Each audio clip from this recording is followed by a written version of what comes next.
Bonsoir à toutes et à tous, il est 22 h, bienvenue dans cette édition, voici les faits saillants.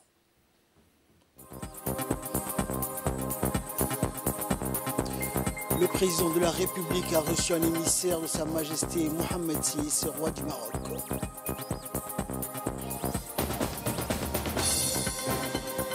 Et le président sud-africain Cyril Ramaphosa exhorte à agir face à la crise climatique. Bonsoir à tous. Le président de la République, Ismaël Omar Guelleh, a reçu ce matin au palais de la République l'émissaire du roi du Maroc, Sa Majesté Mohamed VI. L'émissaire marocain, Mohamed El Mahdi Ben Saïd, a remis au président de la République un message écrit de la part du roi du Maroc, Sa Majesté Mohamed VI. Les discussions entre le président Guelleh et l'émissaire marocain ont essentiellement porté sur les voies et moyens de renforcer davantage les relations d'amitié et de coopération entre les deux pays et les deux peuples. Les entretiens ont ensuite été étendus à l'instauration de nouveaux partenariats dans différents secteurs, notamment portuaires, économiques, enseignement supérieur et recherche scientifique. L'émissaire marocain était à la tête d'une forte délégation composée de plusieurs hauts responsables. Et côté djiboutien, le ministre de l'Enseignement supérieur et de la Recherche, Dr Nabil Mohamed Ahmed, le secrétaire général de la présidence, Mohamed Abdullahi, et le directeur du département arabe au ministère des Affaires étrangères, Mohamed Doualé, ont pris part à cette audience. Et à l'issue de sa rencontre avec le chef de l'État, l'envoyé du roi marocain s'est exprimé donc au micro de notre équipe de reportage. Nous l'écoutons. De remettre une lettre royale de Sa Majesté le roi Mohamed VI, que Dieu l'assiste, à son Excellence Monsieur le Président de la République du Djibouti. Un message spécial entre Sa Majesté et le Président de la République. Bien sûr, ça a été aussi l'occasion de l'amitié, et plus que l'amitié, la fraternité qui lie nos peuples d'abord et nos pays, et bien sûr les différents domaines de coopération que nous connaissons. En ma qualité de ministre de la Jeunesse, de la Culture et de la Communication, bien sûr j'ai rappelé que nous étions prêts à davantage travailler ensemble avec nos homologues ici à Djibouti pour améliorer cette coopération. Et bien évidemment, sur tous les autres domaines, le gouvernement du Royaume du Maroc est prêt pour renforcer cette coopération existante. Alhamdoulilah, nos deux peuples se connaissent, ont une histoire en commun. Les étudiants ici viennent au Maroc, et puis le Maroc connaît aussi ce beau pays. Je vous propose à présent de suivre l'intervention du ministre de l'Enseignement supérieur, Dr Nabil Mohamed Ahmed. D'accueillir à la présidence son Excellence le ministre de la Jeunesse, Culture et Communication du Maroc, son Excellence Mahdi Ben Saïd. Les discussions et l'entrevue qu'il y a eu avec le président étaient très productives et encore une fois, elles n'ont fait que réaffirmer l'excellente coopération qui existe dans notre pays et le soutien mutuel que les deux pays confortent chaque jour dans les relations entre les deux pays. Le ministre a parlé de nos étudiants, de la coopération, mais en dehors de la coopération universitaire, estudiantine, il y a un certain nombre de domaines très étendus. Et je pense que la visite aujourd'hui du ministre ne fait que conforter les relations fraternelles qu'il y a entre nos deux pays, et puis un message spécial de Sa Majesté Mohamed VI à notre président de la République.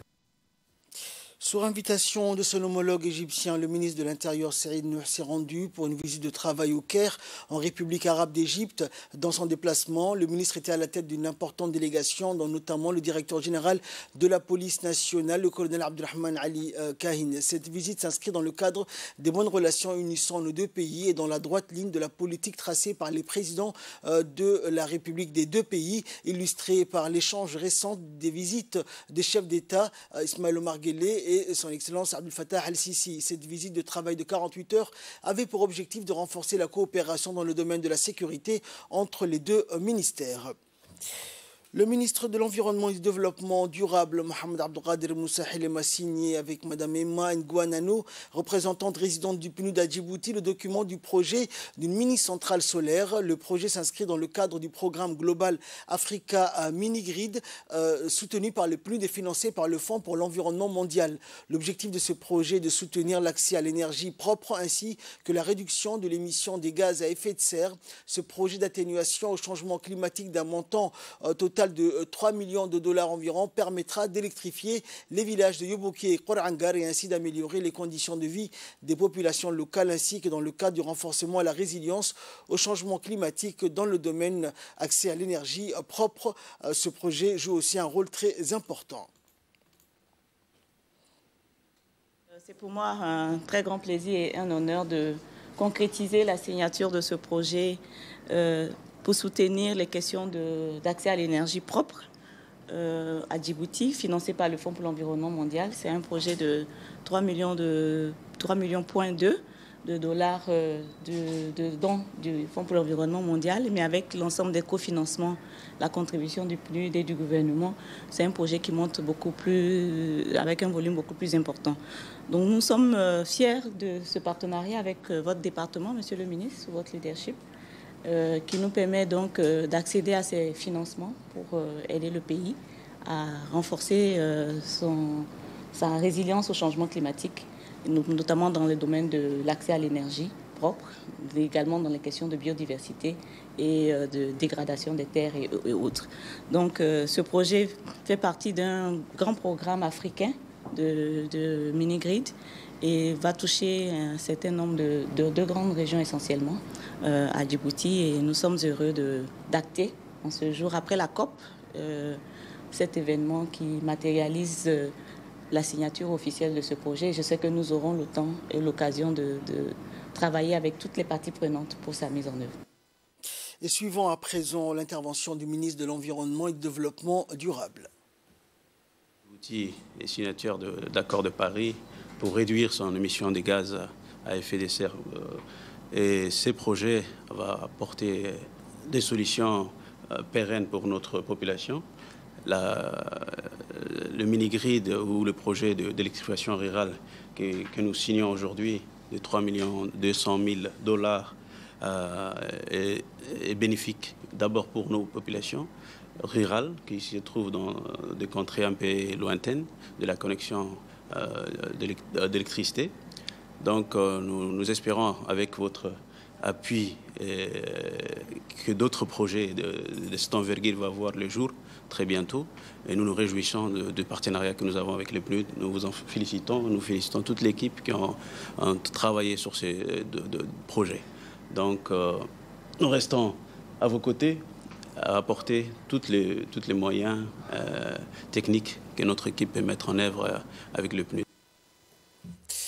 Le nouvel ambassadeur extraordinaire et plénipotentiaire de la République de Djibouti en République de Corée avec résidence à Tokyo, Ibrahim Billedou Ali, a présenté aujourd'hui ses lettres de créance au président de la République de Corée, Yoon Suk-yeol, au cours d'une cérémonie solennelle qui a eu lieu au palais présidentiel de Yongsan. L'ambassadeur a tout d'abord transmis les salutations ainsi que le vœu de bonne santé et prospérité du président de la République, Ismaël Omar Guelleh, à son homologue coréen. Le président de la République de Corée a souhaité la bienvenue à l'ambassadeur. Ibrahim Billet lui a demandé de transmettre à son tour ses chaleureuses salutations au président de la République, Ismaël Omar Guelleh. L'ambassadeur djiboutien a remercié le président coréen et s'est dit honoré de poursuivre et renforcer davantage les excellentes relations d'amitié et de coopération qui existent si heureusement entre les deux pays amis. Le président du Conseil constitutionnel, Abdi Hirsi, accompagné de Fatouma Ahmed Moussa, membre du Conseil constitutionnel, a pris part à la 6e conférence des juridictions constitutionnelles africaines à Rabat, donc du 22 au 24 novembre 2022. La conférence des juridictions constitutionnelles est une organisation dont l'objectif est de créer un espace africain commun pour les cours et conseils constitutionnels des pays membres. Le thème de cette 6e conférence a porté sur le statut de la norme internationale dans les constitutions africaines. À cette occasion, le président du Conseil constitutionnel a fait une intervention sur la place accordée par la constitution djiboutienne dans l'ordonnancement juridique interne et la suprématie de la Constitution, loi fondamentale de l'État, sur les engagements internationaux.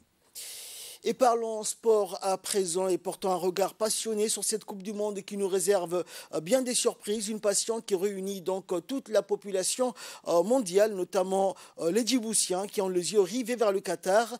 Troisième jour de la Coupe du Monde qui se déroule pour la première fois dans un pays arabe.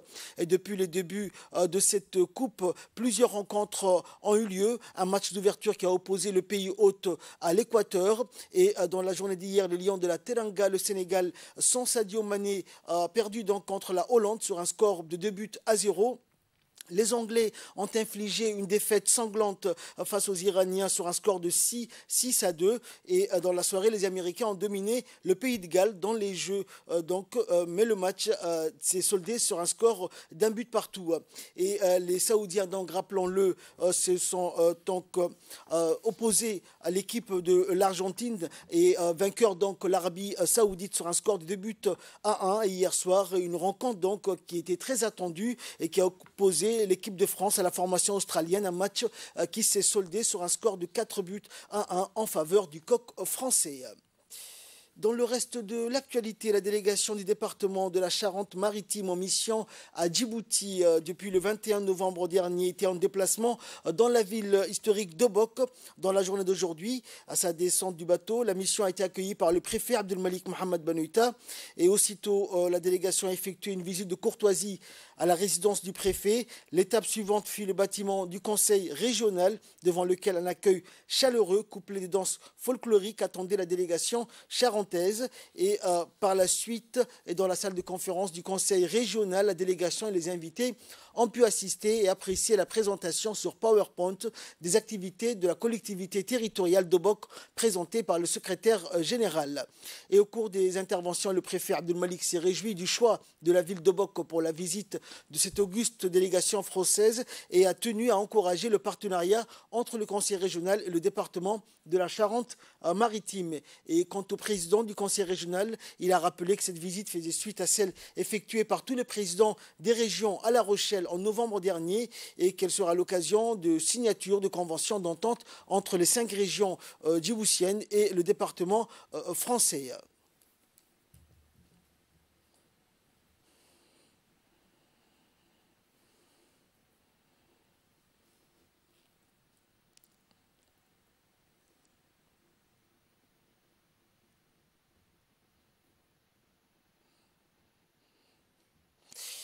Et écoutons à présent les interventions du président du conseil régional d'Obok et de la présidente du département de la Charente-Maritime.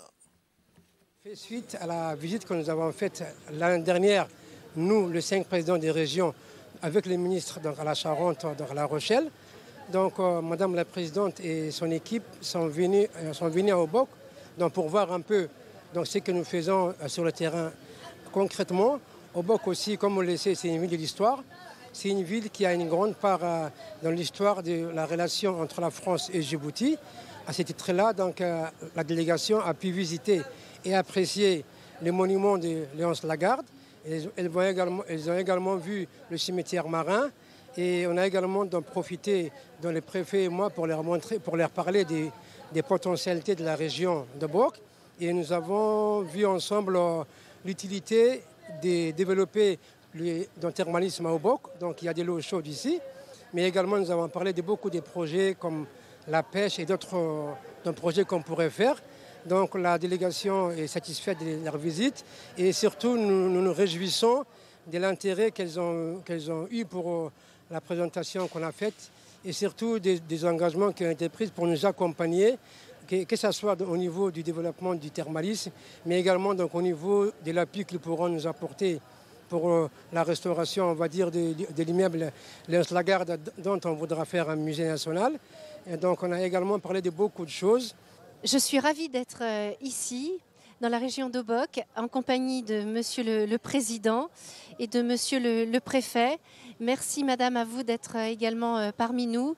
C'est une visite très intéressante basée sur la coopération, l'entraide, mais c'est aussi une visite émouvante puisque nous arrivons ici sur cette terre qui est un petit peu charentaise maritime aussi, de belles visites patrimoniales, un champ de perspectives de coopération très grand. Donc voilà, entre la France et la région d'Obok, mais aussi de Djibouti, eh bien, je pense que nous allons plus loin, notamment en matière d'expertise avec le programme ADIL et Expertise France, mais aussi en termes d'amitié et de coopération humaine. Et par la suite, la délégation française du département de la Charente-Maritime a eu droit à une visite guidée des sites historiques qu'abrite donc la région d'Obok. Dans un premier temps, la délégation a visité l'immeuble Léonce Lagarde. Poursuivant sa visite, le cortège s'est rendu par la suite au cimetière marin d'Obok installé depuis 1884, où sont inhumées 141 personnes, dont 5 issues de la Charente-Maritime. Sur le même trajet, les autorités obokoises ont conduit la mission à la source d'eau chaude dans le but de pouvoir mener une étude pour la réalisation d'une station thermale, spécialité de ce département français.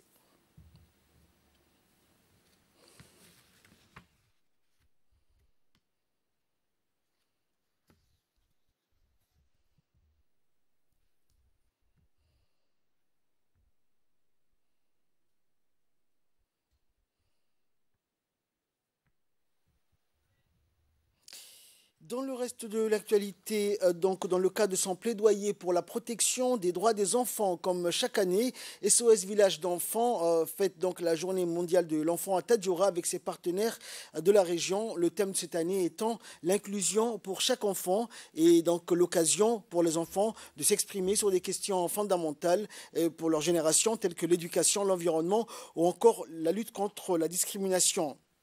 En coopération avec le bureau régional du ministère de l'Éducation et de la formation professionnelle ainsi que le centre islamique du roi Abdelaziz de Tadjoura, SOS Village d'enfants a organisé plusieurs activités pour les enfants. Les plus petits ont participé à une action sur l'environnement en plantant des arbres. Les collégiens ont présenté une pièce de théâtre sur l'importance de l'éducation et les lycéens ont fait un rappel sur les 10 droits fondamentaux des enfants en langue française et en langue arabe. La cérémonie s'est déroulée au lycée de Tadjoura et s'est achevée par une séance de remise de cadeaux aux enfants et aux enseignants.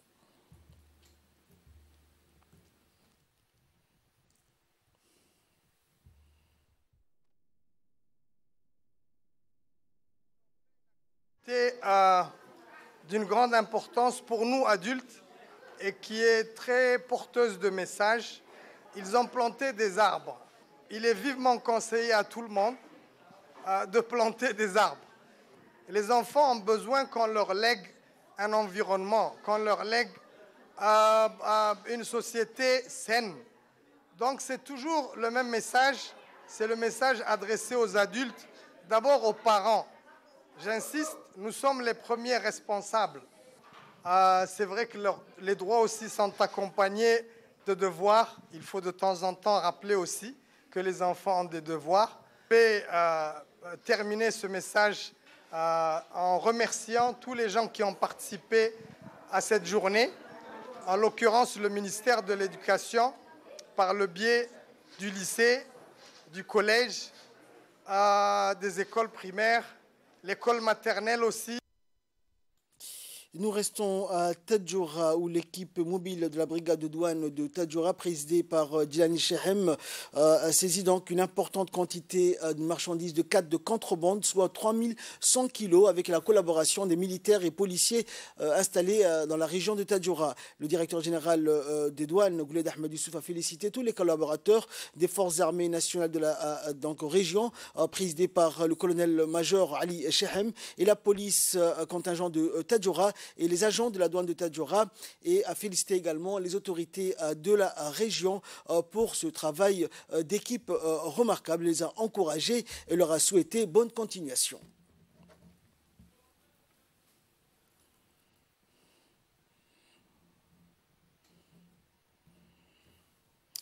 Saisie également de marchandises de contrebande, cette fois-ci dans la région d'Ali Sabié, où la lutte contre la contrebande sous toutes ses formes se poursuit. La brigade de la douane d'Ali Sabié, en collaboration avec le détachement de la police nationale, a permis de saisir une importante marchandise de contrebande en provenance d'Éthiopie. La marchandise saisie à cette occasion a été de 2500 kilos de cadres de contrebande. Les interceptions de marchandises illégalement introduites sur le territoire national s'inscrivent dans le cadre des actions de lutte menées contre la contrebande sous toutes ses formes et les policiers et les douaniers qui ont collaboré à la réussite de cette opération ont incinéré par la suite sur place l'intégralité de la marchandise saisie. Et là, nous passons à l'actualité internationale. À Londres, le président sud-africain exhorte à agir face à la crise climatique.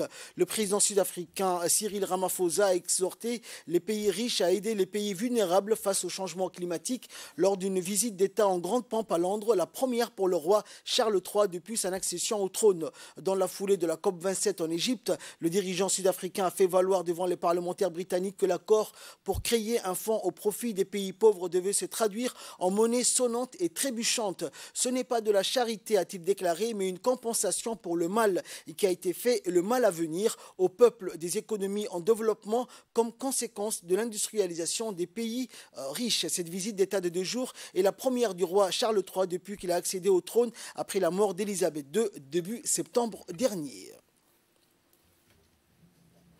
C'est tout pour ce journal. Merci pour votre très aimable attention. Restez avec nous sur Télé Djibouti.